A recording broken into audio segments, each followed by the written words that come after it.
Pedangdut Ayu Ting Ting saat datang ke acara kondangan nikahan Atta Halilintar dan Aurel Hermansyah mengundang cibiran warganet. Pasalnya Ayu Ting Ting disebut-sebut memakai busana yang mirip dengan baju lebaran yang pernah dipakai Nagita Slavina, istri Raffi Ahmad.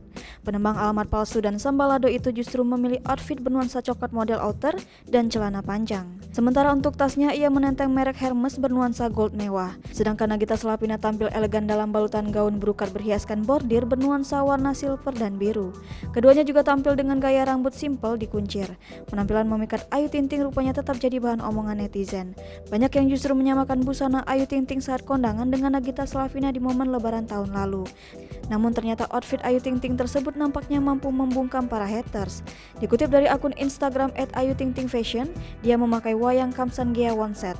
One set berwarna gold dan krem tersebut terdiri atas coat dibanderol 5.950.000, kemudian top 1.295.000 serta pants 2.250.000, sehingga total semua adalah 9.495.000.